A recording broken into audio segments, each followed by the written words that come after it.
কুলসুম একটা চাকরির জন্য অনেক অফিসে ঘুরে ঘুরে ব্যর্থ হল। কোথাও চাকরি হয়নি কুলসুমের। একদিন কুলসুমের চাচা কুলসুমকে একটা ঠিকানা দিয়ে বলল, এই লোকের কাছে গেলে তোর চাকরি হবে। আমি বলে দিব। কুলসুম চাচার কথায় খুশি হয়ে বলল, আমি যাব। তারপর সেই বস কুলসুমের ইন্টারভিউ রাতে ফাইনাল করল। কুলসুম কোনো উপায় না পেয়ে রাতেই ইন্টারভিউ দিতে গেল। তারপর ইন্টারভিউর নামে বস কুলসুমের সাথে এক রাতে 4 বার ভাবতেই পারছি না। বাকিটা গল্পতেই বলছি। বাবা হঠাৎ করেই স্ট্রোক করে মারা গেল। ওর কোনো ভাই বোন নেই। এমনকি সেরকম কোনো নিকট আত্মীয় নেই যে ওদেরকে সাহায্য করবে। তার উপর তার মা অসুস্থ। তাই হঠাৎ করেই কুলসুমের উপর তার সংসারের পুরো দায়িত্ব এসে পড়ল। সে সবে মাত্র এসএসসি পাশ করেছে। সে জানে না তার এই যোগ্যতা দিয়ে কোনো চাকরি পাবে কিনা। সারাদিন বিভিন্ন অফিসে অফিসে ঘুরে ব্যর্থ হয়ে অবশেষে ক্লান্ত হয়ে সে তার বাসায় ফিরে আসে। পরদিন ওদের বাসায় কুলসুমের এক দূরসম্পর্কের চাচা বেড়াতে আসলেন। ওনাকে কুলসুম একটা ফোঁটাও পছন্দ করে না। কুলসুম যখন ছোট ছিল এই লোক অনেক দিন পর পর আসত আর কুলসুমের দিকে তাকিয়ে থাকত। লজ্জায় এসব কথা কাউকে বলতে পারেনি ও। আজও এই লোকটিকে দেখে কুলসুম খুশি হতে পারল না। সে সালাম দিয়ে চাচাকে ড্রয়িং রুমে বসিয়ে রেখে ভিতরে চলে গেল। একটু পরেই চাচা আবার তাকে ডেকে পাঠালেন। সে এসে সোফায় বসল। অনেক দিন পর কুলসুমকে কাছ থেকে দেখতে পেল ওর চাচা সিরাজ উদ্দিন। শুনলাম তুমি নাকি চাকরির চেষ্টা করছো। জি চাচা, অনেক কষ্টে গলা স্বাভাবিক রেখেছে কুলসুম। শোনো বেটি, এভাবে রেফারেন্স ছাড়া তো আজকের দিনে কোনো চাকরি পাবে না তুমি। তোমাকে আমি একটা লোকের ঠিকানা দিচ্ছি, তুমি কালই ওনার সাথে যোগাযোগ করবে। আমি বলে রাখব, তোমার চাকরি ইনশাল্লাহ হয়ে যাবে। চাকরির এরকম অভাবনীয় সুযোগের কথা চিন্তা করে কুলসুম খুশি হয়ে গেল। এমনকি নিচু হয়ে চাচাকে সালামও করে ফেল। তার চাচা কুলসুমের দিকে তাকিয়ে রইল। কুলসুম উঠে উপরে তাকাতেই উনি অনেক কষ্টে চোখ সরিয়ে নিলেন। বড় হওয়ার পর কুলসুমকে অনেকদিন পরে দেখে চাচার মাথা খারাপের মতো অবস্থা হয়ে গিয়েছিল। কুলসুমের মতো একই সাথে এরকম মেয়ে সচরাচর দেখা যায় না। পরদিন সকালে কুলসুম ঠিকানা অনুযায়ী উত্তরার একটা অফিসে গিয়ে দিদার নামে ওখানের ম্যানেজারের সাথে দেখা করল। কুলসুমকে এক নজর দেখেই দিদার চমকে উঠল। এদেশে এখনো এরকম মেয়ে আছে। সে নিজেও অনেক সুন্দর। বহুদিন কানাডায় ছিল সে। মেয়েটি দেখতে একদম কানাডা দেশের মেয়ের মতো। কুলসুমকে দেখে ওর তাদের কথা মনে হয়ে গেল। নিজের দেশেই যে এমন সুন্দরী মেয়ে আছে তা তার ধারণা ছিল না। মনে মনে সিরাজ সাহেবের চয়েজের প্রশংসা করল সে। মুখে বলল, সিরাজ উদ্দিন তোমাকে পাঠিয়েছেন। তো মনে করো চাকরিতে এক পা দিয়েই রেখেছ, তবে তোমার নিজেকে প্রমাণ করতে হবে, বুঝেছ? জি স্যার, কুলসুম নতমুখে বলল। ভালো, তোমার মতোই মেয়ে আমাদের অফিসে দরকার। তোমার মতো মেয়ে অনেক দিন যাবৎ খুঁজেছি, পাইনি। আজ পেয়েছি। আমি আশা করি তুমি অফিসের কাজ খুব সুন্দরভাবে করতে পারবে। তাহলে আজ সন্ধ্যায় আমাদের হেড অফিসে চলে এস, ওখানেই তোমার ইন্টারভিউ হবে। সন্ধ্যায় ইন্টারভিউ? কুলসুম অবাক হয়ে যায়। আমাদের কোম্পানি সময়ের মূল্যতে বিশ্বাস করে, তাই অফিস টাইমে ইন্টারভিউ নিয়ে সময় নষ্ট করা হয় না। কোনো আপত্তি আছে তোমার? না স্যার। ওকে দেন, এই নাও ঠিকানা। ঠিক 7টার মধ্যে চলে এসো। কুলসুম ঠিকানা লেখা কাগজটা হাতে নিয়ে বের হয়ে আসে। সে দিদার সাহেবের ব্যবহারে খুশি হয়েছে। অন্য যতগুলো অফিসে সে গিয়াছে প্রতিটাতেই অফিসের বসকে অভদ্র বলে মনে হয়েছে, কিন্তু দিদার সাহেবকে তার ভদ্র বলে মনে হয়েছে। লোকটিকে ওর খুব ভদ্র বলে মনে হলো, কিন্তু সে আসলে ভদ্র নয়, সে আরও জঘন্য। সন্ধ্যায় খুঁজে খুঁজে উত্তরার অভিজাত এলাকায় এক বিশাল বাড়ির সামনে এসে দাঁড়ালো কুলসুম। দারোজান গেট খুলে ওকে সোজা 4তলায় চলে যেতে বলল। 4তলায় এক বিশাল ড্রয়িং রুমে ঢুকে কুলসুম দিদার সাহেবকে দেখে চিনতে পারল। ওনার সাথে অন্য একজন অপরিচিত লোক ছিল। সে দুজনকেই সালাম দিল, কিন্তু দুজনের কেউই জবাব না দিয়ে বলল, এত সম্মান করতে হবে না আমাদের। দিদার সাহেব যেন হঠাৎ সম্বিত ফিরে পেয়ে তাকে বসতে বলল। উনি হচ্ছেন আমার পার্টনার জসিম। দিদার কুলসুমকে অন্য লোকটার সাথে পরিচয় করিয়ে দিল। কুলসুম সোফায় গিয়ে বসতেই জসিম উঠে এসে ওর পাশে একেবারে পাশে বসল। দিদার, আপনি ঠিকই বলেছেন। কুলসুম আসলেই একজন দক্ষ মেয়ে, জসিম দিদার দিকে ফিরে বলল। কুলসুম কিছুই বুঝতে না পেরে ফ্যালফ্যাল করে তাকিয়ে রইল। জসিম আবার কুলসুমের দিকে ফিরে তাকালো। জসিম তার বাজে আচরণ করার চেষ্টা করল। এসব দেখে কুলসুম চট করে উঠে দাঁড়ালো। কি করছেন আপনারা এসব? এই বুঝি আপনাদের ইন্টারভিউ? দিদার হা হা করে হেসে উঠল। জসিমও হাসতে হাসতে বলল, আমাদের ইন্টারভিউ যদি তুমি পাশ করতে পারো তাহলে চাকরিটা তোমার কনফার্ম হয়ে যাবে। দিদার হাসি থামিয়ে কুলসুমের দিকে ফিরল। দেখো কুলসুম, এই যুগটাই হচ্ছে স্বার্থপরতার যুগ। তোমার চাকুরি দরকার, আর সে অনুযায়ী শিক্ষাগত যোগ্যতা বা অভিজ্ঞতা কোনটাই তোমার নেই। কিন্তু তোমার কাছে একটা কিছু চাওয়ার আছে। যদি তুমি আমাদের চাওয়া পূরণ করতে পারো তাহলে তোমার চাকরি নিশ্চিত হয়ে যাবে। এরপর থেকে তোমাকে আর কোনোদিন আমরা তোমার কাছে কিছু চাইব না। আমাদের এমন একটি ব্রাঞ্চে তোমার পোস্টিং হবে যেখানে আমাদের সাথে তোমার দেখাই হবে না। ভেবে দেখ, মাসে 20,000 টাকা বেতন। আমি ভেবেছিলাম কুলসুম মনে মনে খুশি হয়ে উঠবে। হাসালে দেখছি। কুলসুম বলল, দেখুন আমি কিছু দিতে পারবো না। যদি আমার যোগ্যতা অনুযায়ী আপনারা আমাকে চাকরিটা দেন তাহলে আমার খুব উপকার হবে। অফিসের বস বলল, এটা কি মামার বাড়ির আবদার যে চাইলেই চাকরি হয়ে যাবে? তুমি যদি আমাদের কথায় রাজি থাকো তাহলে চাকরি তোমার হয়ে যাবে। এমন কথা শুনে কুলসুম খুব কষ্ট পেল। তার ইচ্ছে হচ্ছিল লোকটার গালে ঠাস করে একটা চট বসিয়ে দেয়া। কিন্তু সে সময় তার অসুস্থ মায়ের মুখখানি ওর চোখের সামনে ভেসে উঠল। আর তাই অসহায় হয়ে চাকরিটার জন্য তাদের কথায় রাজি হলো। এই তো ভালো মেয়ে, রাতে তোমার ইন্টারভিউ শেষ হওয়ার সাথেই সাথেই তোমার অ্যাপয়েন্টমেন্ট লেটার পেয়ে যাবে। এখন যেতে পারো। সন্ধ্যায় বাসা থেকে বের হওয়ার সময় ও মাকে বলে গেল যে তার নতুন চাকুরির ট্রেনিংয়ের জন্য আজ সারারাত অফিসে থাকতে হবে। ওর চাকুরি পাওয়ার খবরে মা এতই আনন্দিত ছিল যে ওনার মনে কোনো খারাপ চিন্তা এল না। কুলসুম আজ ইচ্ছেমত সেজেছে। ও এমনিতেই সুন্দরী, তার উপর আজ এভাবে সাজাতে ওকে আরো সুন্দর দেখাচ্ছে। দিদার বাসার দরজাটা গেট খুলে দিতে দিতে কুলসুমের তার অফিসের 4 তলায় গেলা। তার দিকে তাকিয়ে রইল। সে কুলসুমকে সোজা 3 তলায় চলে যেতে বলল। কুলসুমের মনের ভিতর কি চলছিল তা কেউ জানে না। অফিসের বস দুইটাও জানে না আজকে কুলসুম এমনভাবে সেজে এসেছে। তারা কুলসুমকে দেখে অবাক। কুলসুম আজ মনে মনে সিদ্ধান্ত নিল যে করে হোক চাকরিটা আমার চাই। তারপর বস্তুটিকে এমন করব সারা জীবন আমার কথা মনে থাকবে। কুলসুমকে দেখে অফিসের বস বলল, এই অফিসে তোমাকেই চাই। অফিসের বস বলল, তাহলে আমি আমার পার্টনারকে আসতে বলি। কুলসুম বলল, স্যার আমার একটা কথা ছিল। আপনারা আমার কাছে যা চাইছেন সেটা আমি এই মুহূর্তে দিতে পারবো না। আমাকে একটু সময় দিতে হবে। বস আমার কারণ জানতে চাচ্ছে কি কারণে এই মুহূর্তে হবে না। আমি বলেছিলাম, দেখুন আমার মা খুব অসুস্থ, আজ আমার বাড়িতে যেতে হবে। এমনও হতে পারে মাকে আজ হাসপাতালে নিয়ে যেতে হবে। বস বলল, তুমি আজ রাত এখানে থাকো, আমি তোমার মাকে হাসপাতালে নিয়ে যাওয়ার ব্যবস্থা করছি। আমি বসকে বললাম, আপনার ব্যবস্থা করতে হবে না। আমি বাড়িতে মায়ের অবস্থা বুঝে তারপর মাকে হাসপাতালে নিয়ে যাব। বস বলল, ঠিক আছে, আমি তোমাকে আজকের দিনটা সুযোগ দিলাম। কাল রাতে তোমার আসতে হবে। যদি কাল না আসো তাহলে তোমার চাকরিটা মিস হয়ে যাবে। ঠিক আছে স্যার, আমি কাল রাতে আমি আসবা। আমি বাড়িতে গিয়ে দেখলাম মা খুব অসুস্থ। আমি মাকে নিয়ে দ্রুত হাসপাতালে গেলাম। ডাক্তাররা মায়ের পরীক্ষা করে দেখল মাকে সুস্থ করতে হলে সর্বনিম্ন 5 লাখ টাকা খরচ হবে।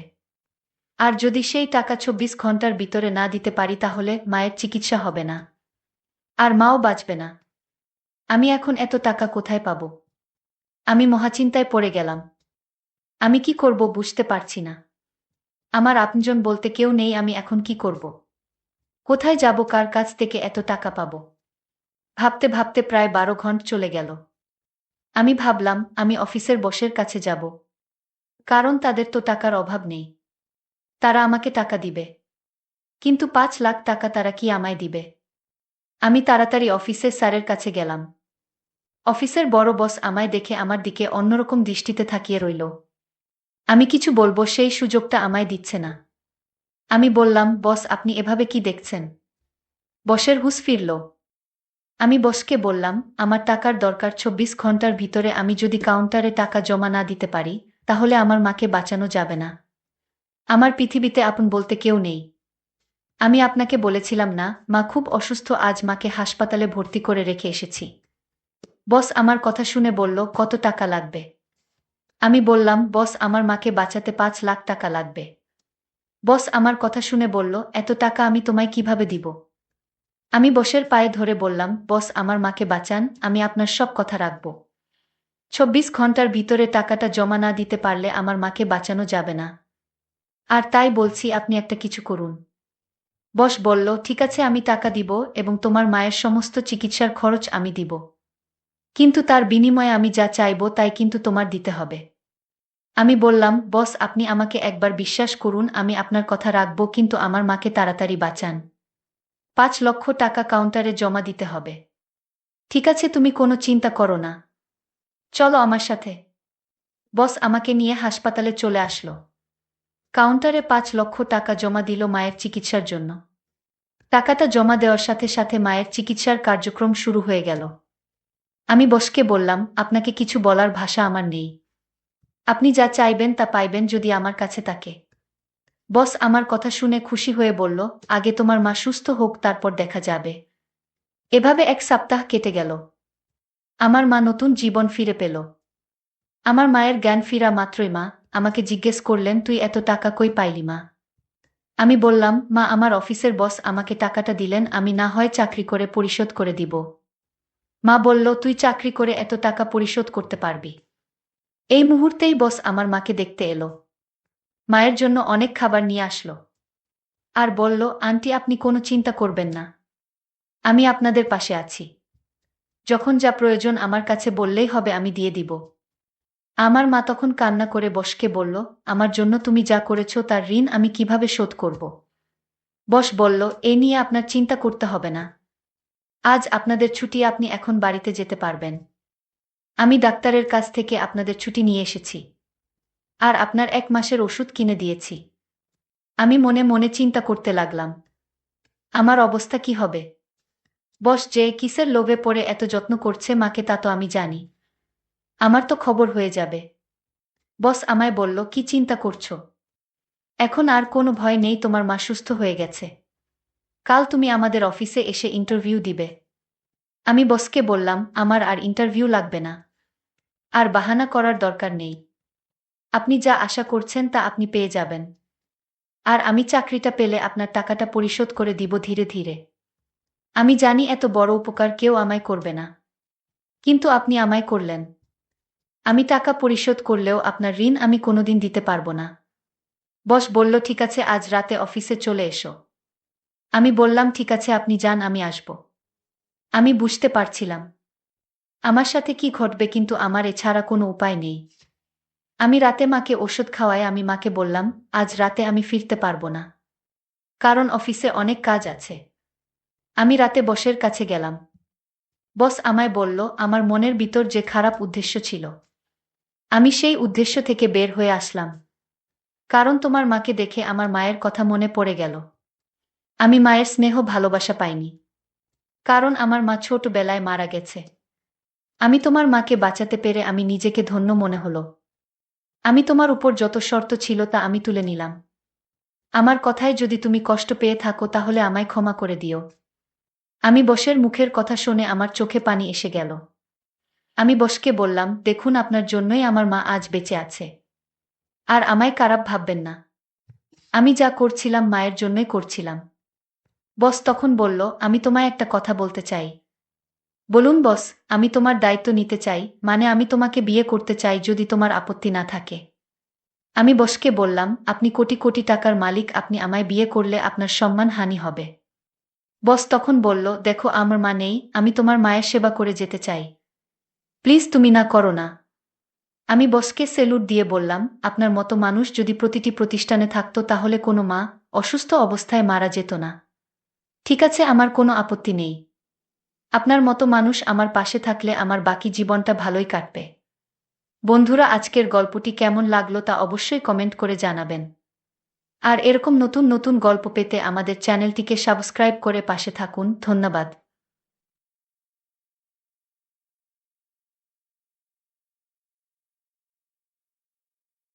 এত রাতে কুনাল চাচা কোথায় যাচ্ছেন তা জানার জন্য আমার কৌতূহল বাড়ছিল। তাই আমি নিজেও ঘর থেকে বেরিয়ে এলাম। দেখলাম চাচা আমার মায়ের ঘরের দিকে এগিয়ে যাচ্ছেন। ভেতরে কি ঘটছে সেটা জানতে আমার আগ্রহ আরও বেড়ে গেল। আমি ধীরে ধীরে মায়ের ঘরের জানালার কাছে গেলাম। জানালাটি অল্প খোলা ছিল, আর আমি সেই ফাঁক দিয়ে ভেতরে তাকালাম। মা তখন কাকুর সাথে বসে কথা বলছিলেন, মনে হচ্ছিল তারা কোনো গুরুত্বপূর্ণ বিষয় নিয়ে আলোচনা করছেন। কিন্তু সেই দৃশ্য দেখে আমার মনে এক ধরনের অস্বস্তি হল, যেন কিছুটা অপ্রত্যাশিত কিছু ঘটছে। আমি দ্রুত ঘরে ফিরে এলাম, আর মনে নানা প্রশ্ন ঘুরপাক খেতে লাগল। বন্ধুরা, আজকের গল্পটা অনেক বেশি স্পেশাল, তাই কেউ মিস করো না। আর দয়া করে গল্পগুলো ভালো লাগলে ভিডিওটি লাইক, শেয়ার এবং চ্যানেলটি সাবস্ক্রাইবই করো প্লিজ। আমার মা ছিলেন অনেক সুন্দর। গায়ের রং ছিল ফর্সা আর একটু স্বাস্থ্যবান। তিনি সব সময় পরিবারের জন্যে কঠোর পরিশ্রম করতেন, তাই তার শরীর এখনও বয়সের ছাপ পড়েনি। তাই তাকে দেখতে এখনও কম বয়সী মনে হতো। এই বয়সে তিনি তার স্বামীকে হারিয়েছিলেন। তারপরেও জানি না তিনি কিভাবে এতটা দিন একাই কাটিয়েছিল। আমরা গরিব বলে গ্রামের লোকেরা সব সময় মাকে বিভিন্নভাবে লোভ দেখিয়ে তার কাছে আসতে চাইত। কিন্তু মা তখন কাউকে পাত্তা দিত না। কারণ বাবা মারা যাওয়ার পর মা মনে মনে একজনকে ভালোবাসত। তা কখনো আমাকেও জানায়নি। আমার নাম তানিয়া, এবং আজ আমি আপনাদের শোনাব আমার জীবনের সেই সময়ের কথা, যখন আমার বয়স ছিল প্রায় ১৬ বছর। আমাদের পরিবারের আর্থিক অবস্থা তখন খুবই খারাপ ছিল। ছোটবেলাতেই বাবাকে হারিয়ে ফেলেছিলাম, আর তারপর থেকে মাই ছিলেন আমাদের পরিবারের একমাত্র আশ্রয়। আমাদের কোনো বড় জমি বা সম্পত্তি ছিল না, শুধু মায়ের কঠোর পরিশ্রম আর ছোটখাটো কিছু কাজের মাধ্যমে আমাদের দিন চলত। আমরা ছোট্ট একটি গ্রামে বাস করতাম। বাবার চলে যাওয়ার পর মা একা হাতে আমাদের সংসার সামলাতেন এবং নিজের দায়িত্ব পালনের পাশাপাশি অন্যের বাড়িতেও কাজ শুরু করেছিলেন। আমার মা ছিলেন অনেক সুন্দর এবং অনেক ভালো চরিত্রের অধিকারী। মা গ্রামে অনেকের বাড়িতে কাপড় ধোয়া, বাসন মাজা ও ঘর পরিষ্কার করার কাজ করতেন। আমাদের আর্থিক অবস্থা এমন ছিল যে আমার পড়াশোনা চালিয়ে যাওয়া সম্ভব ছিল না। তাই পঞ্চম শ্রেণী পর্যন্ত পড়ার পর মা আমাকে স্কুলে পাঠানো বন্ধ করে দিলেন এবং আমার দায়িত্ব হয়ে গেল মায়ের কাজে সাহায্য করা। মা যেখানে যেখানে কাজ করতেন আমিও সেখানে তার সাথে যেতাম। আমি সবসময় মায়ের পাশে থেকে ঘরের কাজগুলো করতাম এবং তাকে সাহায্য করতাম। মা ছিলেন খুবই সৎ এবং পরিশ্রমী। তিনি কখনো অন্য কারো প্রতি অন্যায় আচরণ করতেন না। মা বেশি কথা বলতেন না, চুপচাপ নিজের কাজ শেষ করে বাড়ি ফিরে আসতেন। আমাদের পরিবারের আর্থিক অবস্থা দেখে গ্রামের অনেকেই মাকে প্রলুব্ধ করার চেষ্টা করেছিল। মাকে তারা অনেক ধরনের লোভ দেখাত। তাদের ধারণা ছিল যে আমরা গরিব বলে হয়তো মা তাদের কথায় বিভ্রান্ত হতে পারেন। যেসব বাড়িতে মা কাজ করতেন সেখানকার কিছু পুরুষ ও ছেলেরা তাকে ভুল পথে চালিত করার চেষ্টা করত। কিন্তু মা কখনোই তাদের কোনো প্রস্তাবকে গুরুত্ব দেননি। গ্রামের কিছু প্রভাবশালী লোক ও দুষ্ট প্রকৃতির মানুষও মাকে তাদের ফাঁদে ফেলার চেষ্টা করেছিল। তারা মায়ের প্রতি খারাপ উদ্দেশ্য নিয়ে এগিয়ে এসেছিল, কিন্তু মা কখনো তাদের কথায় কর্ণপাত করেননি। মায়ের মন সবসময় আমার এবং আমাদের সংসারের অবস্থার দিকেই নিবদ্ধ ছিল। তিনি কখনো পিছন ফিরে তাকাতেন না এবং তার সততা ও কঠোর মনোবলের জন্য আমি সবসময় তার প্রতি গর্বিত ছিলাম। একদিন গ্রামের একজন প্রভাবশালী ব্যক্তি, যিনি একজন নেতা ছিলেন, সরাসরি মায়ের কাছে একটি প্রস্তাব নিয়ে এসেছিলেন। তিনি মাকে বলেছিলেন, তোমার পরিস্থিতি দেখে আমার খারাপ লাগে। তুমি যদি চাও তাহলে তোমার এবং তোমার মেয়ের জীবনে আর কোনো কষ্ট থাকবে না। শুধু আমার কথাটি মেনে নাও। মা তার কথা শুনে সোজা তার চোখের দিকে তাকিয়ে বললেন, আমার নিজের পরিশ্রমের উপর বিশ্বাস আছে, আমি কারো দয়া চাই না। এক রাতে, রাতের খাবার খেয়ে আমরা যখন ঘুমাতে যাচ্ছিলাম, তখন হঠাৎ আমাদের দরজায় টোকা পড়ল। মা আমাকে বললেন, দেখো তো, এত রাতে কে এসেছে। মা তখন নিজের ঘরে বিছানা পাততে চলে গেলেন। আমি দরজা খুললাম এবং দেখলাম দরজার বাইরে একজন লোক দাঁড়িয়ে আছে। লোকটি ভালো পোশাক পরা এবং বয়স আনুমানিক ৪০ বছর হবে। আমি একটু বিরক্ত হয়ে জিজ্ঞেস করলাম, এত রাতে কি দরকার? লোকটি হেসে উত্তর দিল, তানিয়া। তার মুখে আমার নাম শুনে আমি অবাক হয়ে গেলাম। আমি বললাম, আপনি কে? এর আগেই কিছু বোঝার চেষ্টা করছিলাম, তখন সেই লোকটি হঠাৎ আমাকে তার কাঁধে তুলে নিল এবং হাসতে হাসতে বলল, আমি তোমার চাচার মতো, তোমার বাবার পুরনো বন্ধু, কুনাল বাবু। তার কথা শুনে মা দ্রুত বাইরে এলেন। মা এবং কুনাল চাচা একে অপরকে দেখে যেন অতীতে ফিরে গেলেন। তাদের চোখে পুরনো দিনের স্মৃতি যেন জীবন্ত হয়ে উঠল। প্রায় ২-৩ মিনিট তারা একে অপরের দিকে তাকিয়ে রইলেন, যেন চারপাশের কিছুই তাদের মনে নেই। এই দৃশ্য দেখে আমি একটু অস্বস্তিতে পড়ে গেলাম এবং বললাম, মা, একে? আমার কথা শুনে তারা বাস্তবে ফিরে এলেন। কুনাল চাচা তখন আমাকে মাটিতে নামিয়ে দিলেন। আমি মায়ের পাশে গিয়ে দাঁড়ালাম। মায়ের মুখে এক ধরনের অদ্ভুত আনন্দের ঝিলিক ছিল। মা বললেন, এ হলেন তোমার কুনাল চাচা, তোমার বাবার পুরনো বন্ধু। কুনাল চাচাকে প্রণাম করো। আমি তাকে প্রণাম করলাম এবং কুনাল চাচা আমাদের ঘরে প্রবেশ করলেন। তিনি ঘরে ঢোকার পর যেন বাড়ির পরিবেশটা একটু পরিবর্তন হয়ে গেল। কুনাল চাচা মায়ের কাঁধে হাত রাখলেন। আর মা একটু লজ্জায় হেসে রান্নাঘরের দিকে চলে গেলেন। আমি কিছুটা অবাক হয়ে ভাবছিলাম, আমরা তো সবে রাতের খাবার খেয়েছি, তবে মা আবার কার জন্য রান্না করছেন? আমি জিজ্ঞেস করলাম, মা, তুমি কার জন্য রান্না করছ? মা হালকা হেসে বললেন, তোমার কুনাল চাচার জন্য, তিনি অনেক দূরের পথ পাড়ি দিয়ে এসেছেন। নিশ্চয়ই ক্ষুধার্ত, আমি বললাম, কিন্তু মা, যদি উনি বাবার পুরনো বন্ধু হন, তবে এতদিন কোথায় ছিলেন, আর হঠাৎ এখন কেন এখানে এলেন? মা একটু গম্ভীর মুখে উত্তর দিলেন, উনিও আমাদের গ্রামেরই মানুষ ছিলেন, তখন তোমার বাবার খুব ঘনিষ্ঠ বন্ধু ছিলেন।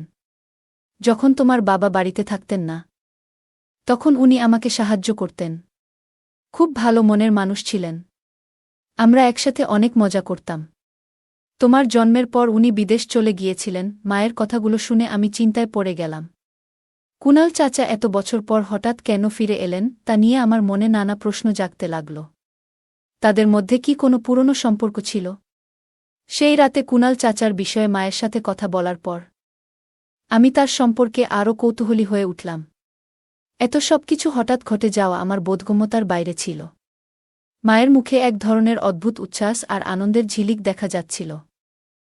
মা বললেন, জীবন মাঝে মাঝে আমাদের সামনে পুরনো স্মৃতিগুলো ফিরিয়ে আনে, যা আমরা কখনো ভোলার চেষ্টা করলেও ভুলতে পারি না। মা বললেন, দেখো, কুনাল চাচা এখন একা থাকেন, তার জীবনে আর কেউ নেই।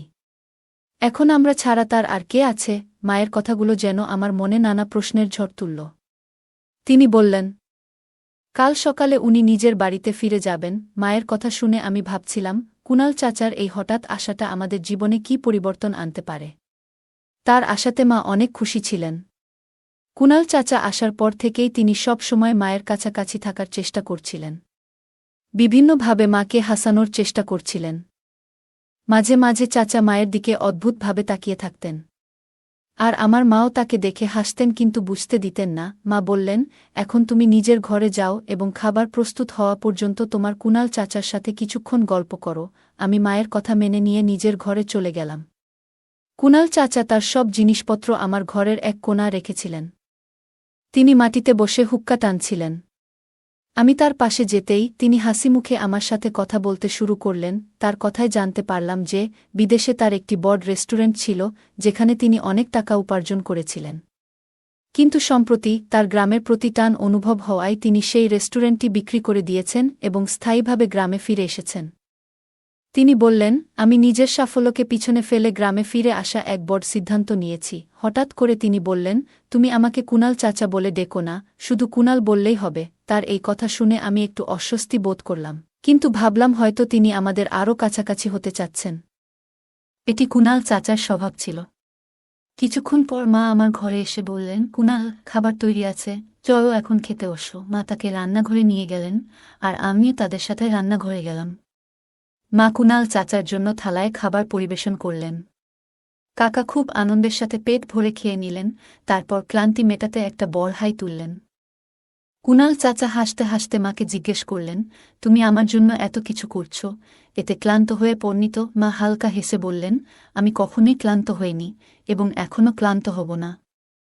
মায়ের এই কথা শুনে তার শক্তি আর দৃঢ়তার প্রতি আমার মনের ভেতর গভীর শ্রদ্ধা অনুভব হল। কুনাল চাচা হেসে রান্নাঘর থেকে বেরিয়ে গেলেন। মা তখন আমাকে বললেন, তুমি এখন নিজের ঘরে গিয়ে ঘুমিয়ে পড়ো, কুনাল চাচাও তোমার ঘরেই থাকবেন। আমি মায়ের কথা শুনে নিজের ঘরে চলে গেলাম।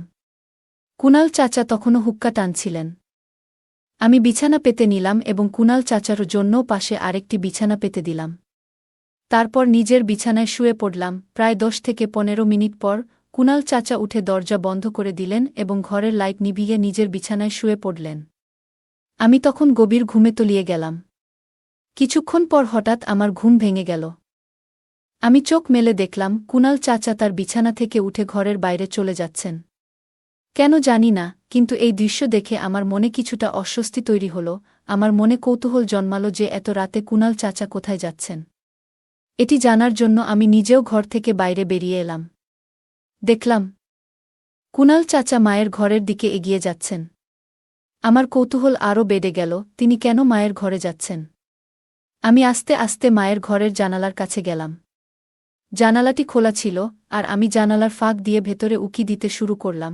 মা তখন নিজের বিছানায় কুণাল চাচাকে বসিয়ে গল্প করছেন। সেই মুহূর্তে আমার হৃদস্পন্দন বেড়ে গেল, আমি ঠিক বুঝতে পারছিলাম না যে কি দেখছি। আমি অস্বস্তি বোধ করতে শুরু করলাম এবং ভাবতে লাগলাম, আমি কি এখানে থাকা ঠিক করছি। আমার মন ধীরে ধীরে ভারী হয়ে আসতে লাগল, আর সেই কারণে আমি ফিরে এসে আমার ঘরে শুয়ে পড়লাম। সকালে ঘুম থেকে উঠে প্রথমেই আমার চোখ পড়ল কুণাল চাচার বিছানার দিকে। কিন্তু তিনি সেখানে ছিলেন না। তখন রাতের ঘটনাগুলো আমার মনে পড়তে শুরু করল, আর মনে একটা অদ্ভুত ভয় ঢুকে গেল। আমি তাড়াতাড়ি উঠে বাইরে এলাম। মায়ের ঘরের দরজা বন্ধ ছিল, কিন্তু জানালাটি খোলা ছিল। আমি সেই জায়গাতেই বসে মায়ের ঘরের দিকে তাকিয়ে রইলাম। কিছুক্ষণ পরে আমার মনে হল যে আমি দরজার লক খোলার আওয়াজ শুনতে পেলাম, আর কৌতূহলবশত তাকিয়ে দেখলাম কুণাল চাচা মায়ের ঘর থেকে বেরিয়ে এলেন। তার পরপরই মা দ্রুত ঘর থেকে বেরিয়ে এসে সোজা বাথরুমের দিকে ছুটে গেলেন। কিছুক্ষণ পর মা আমাকে ডাকলেন এবং বললেন, আমি গোসল সেরে তৈরি হচ্ছি। এরপর আমি উঠে কুণাল চাচার দিকে তাকালাম, দেখলাম তিনি তখনও ঘুমাচ্ছেন। আমি বাথরুমে গিয়ে গোসল সেরে তৈরি হয়ে নিলাম এবং তারপর রান্নাঘরের দিকে গেলাম। রান্নাঘরে গিয়ে দেখলাম মা রান্না করছেন এবং তিনি খুব আনন্দিত দেখাচ্ছিলেন। তার মুখে এক ধরনের সতেজতা আর অন্যরকম উচ্ছ্বাস ছিল, যা বাবা মারা যাওয়ার পর থেকে আমি মাকে এই রকম হাসতে দেখিনি। আমি মাকে বললাম, মা, তুমি আজ খুব খুশি মনে হচ্ছে। মা মুচকি হেসে বললেন, হ্যাঁ, আজ সত্যিই খুব ভালো একটা দিন। আমি মায়ের সাথে মিলে রান্নার কাজে হাত লাগালাম। আমরা একসাথে রুটি এবং তরকারি তৈরি করলাম। কিছুক্ষণ পর রান্না শেষ হলে মা কুণাল চাচাকে ডেকে বললেন, কুণাল, তাড়াতাড়ি আসো, খাবার তৈরি হয়ে গেছে। কুণাল চাচা তৎক্ষণাৎ উঠে বললেন, আসছি, এবং রান্নাঘরে চলে এলেন। আমরা তিনজন একসাথে বসে খাবার খেতে লাগলাম। খাওয়ার সময় মা একটু লজ্জিত হয়ে কুণাল চাচার দিকে তাকিয়ে মুচকি হাসলেন, আর চাচাও তাকে দেখে হাসছিলেন। টেবিলে বসে কুণাল চাচা বললেন, এই খাবারটা সত্যিই দারুণ হয়েছে, প্রিয়া। তুমি দারুণ রান্না করেছ। মা মৃদু হেসে তার প্রশংসা গ্রহণ করলেন। তারপর চাচা আমার দিকে তাকিয়ে বললেন, তুমিও তো তোমার মাকে সাহায্য করেছ, এজন্য তোমারও ধন্যবাদ। তুমি তো সত্যিই দারুণ মনের মানুষ। সেই সকালে আমাদের চারপাশের পরিবেশটা ছিল খুবই সুন্দর। আমরা সকলে একসাথে বসে খাওয়ার পর আড্ডা দিলাম, হাসিঠাট্টা করলাম। কুণাল চাচা কথাবার্তা শুনে আমার মনে একটা অন্যরকম শান্তি অনুভূত হচ্ছিল। আমরা তিনজন মিলে খাওয়া শেষে আমি আর মা গ্রামের কাজে বেরিয়ে গেলাম, আর কুণাল চাচা তার বাড়ি ফিরে গেলেন। রাতে আমি আর মা একসাথে বসে খাওয়া শেষ করলাম। তারপর আমি আমার ঘরে ফিরে এসে শুয়ে পড়লাম। সেই রাতে হঠাৎ আমার ঘুম ভেঙে গেল, কারণ বাথরুমে যেতে হচ্ছিল। আমি বাথরুম থেকে ফেরার সময় লক্ষ্য করলাম মায়ের ঘর থেকে কারো কথা বলার শব্দ আসছে। আমার মনে কৌতূহল হল, মায়ের ঘরের দরজা বন্ধ ছিল, কিন্তু ভেতরে আলো জ্বলছিল। আমি ভাবলাম এত রাতে মা কার সাথে কথা বলছেন। এটি জানার জন্য আমি আস্তে করে জানালার পাশে গেলাম এবং উকি দিলাম। দেখলাম মা কারো সাথে ফোনে কথা বলছেন। মা বলছিলেন, কতক্ষণ হলো, আমি তো অনেকক্ষণ ধরে তোমার অপেক্ষায় আছি। তখন কুণাল চাচার কথা শোনা গেল, আমি তো এই গ্রামে একটি রেস্টুরেন্ট খোলার চিন্তা করছি, তাই জমির খোঁজে ব্যস্ত ছিলাম। তবে জমির মালিক অন্য গ্রামে থাকেন, তাই ওনার সাথে দেখা করতে অন্য গ্রামে যেতে হয়েছে। একবার যদি আমাদের দোকানটা খুলে যায়, তখন আর কোনো সমস্যাই থাকবে না। মা বলছিলেন, তুমি গ্রামে রেস্টুরেন্ট খুলে নিজের স্বপ্ন পূরণ করতে পারবে, কিন্তু এখন আমার ছোট্ট একটা অনুরোধ রেখো। কুণাল চাচা হাসতে হাসতে বললেন, তোমার যদি সত্যিই অনুরোধ থাকে, তবে আমার কাছে এসে বলো। এ কথা শুনে মা কুণাল চাচার কাছে গেলেন এবং তাদের মধ্যে একটা ঘনিষ্ঠ মুহূর্ত তৈরি হল, যা আগেও কখনো হয়েছিল। রাত অনেক গভীর হয়ে গিয়েছিল, আর আমার চোখে ঘুম চলে এসেছিল, তাই আমি আমার ঘরে ফিরে এসে শুয়ে পড়লাম। পরদিন সকালে ঘুম থেকে উঠে মায়ের ঘরের দিকে তাকালাম, কিন্তু সেখানে কেউ ছিল না। এরপর রান্নাঘরে গিয়ে দেখলাম মা ইতিমধ্যে গোসল সেরে রান্নায় ব্যস্ত ছিলেন। মনে হল কুণাল চাচা সেদিন সকালে তাড়াতাড়ি চলে গিয়েছিলেন, আর মা তাই তাড়াতাড়ি সব কাজ শেষ করে নিয়েছিলেন। আমি বাথরুমে গিয়ে তৈরি হয়ে রান্নাঘরে ফিরে এলাম। তারপর মায়ের সাথে বসে সকালের খাবার খেলাম। তারপর আমরা দুজনেই গ্রামের কাজে বেরিয়ে পড়লাম। এখন প্রায় প্রতিদিনই কুণাল চাচা রাতে আমাদের বাড়িতে আসতেন এবং মায়ের সাথে সময় কাটাতেন। সারাদিনের কাজের পর আমি এতটাই ক্লান্ত হয়ে যেতাম যে রাত হলে তাড়াতাড়ি ঘুমিয়ে পড়তাম। আর তাদের কথোপকথন শুনতে পেতাম না। এক রাতে হঠাৎ তাদের কথাবার্তা শুনতে গিয়ে আমার হাঁচি চলে আসলো, যা আমাকে অবাক করল। এরপর আমি চুপচাপ আমার জায়গায় ফিরে গেলাম। আমি তাড়াতাড়ি করে আমার ঘরে চলে গেলাম এবং বেশ কয়েকবার হাঁচি দিলাম। হাঁচি দিয়ে খুব ক্লান্ত বোধ করছিলাম, তাই ফিরে গিয়ে কারো কথোপকথন শোনার ইচ্ছা হয়নি। ঘুমিয়ে পড়লাম।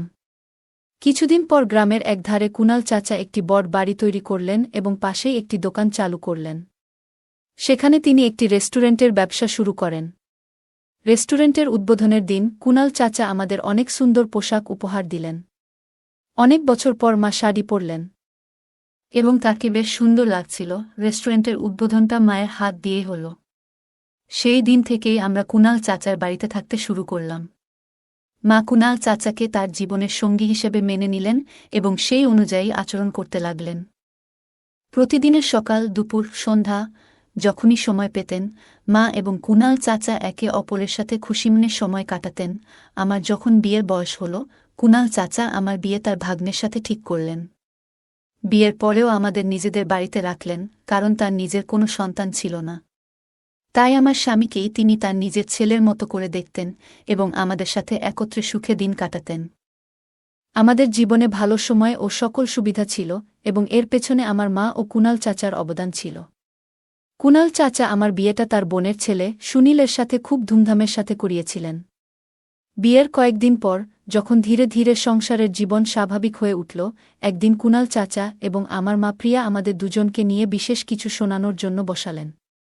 কুনাল চাচা বললেন, মেয়ে, আমি আর তোমার মা অনেক ভেবে একটি সিদ্ধান্ত নিয়েছি। আমরা চাই আমাদের সম্পর্ককে একটি নাম দিই। এখন সেই সময় এসেছে। আমি আর আমার স্বামী কিছুটা অবাক হলাম। তিনি আরও বললেন, তোমার মা প্রিয়া এবং আমি শীঘ্রই বিয়ে করতে যাচ্ছি। আমরা সবসময় একে অপরের পাশে ছিলাম এবং এখন আমরা চাই সমাজও আমাদের সম্পর্ককে মেনে নিক। মায়ের চোখে এক বিশেষ উজ্জ্বলতা ছিল এবং কুনাল চাচার মুখে ছিল প্রশান্তির হাসি।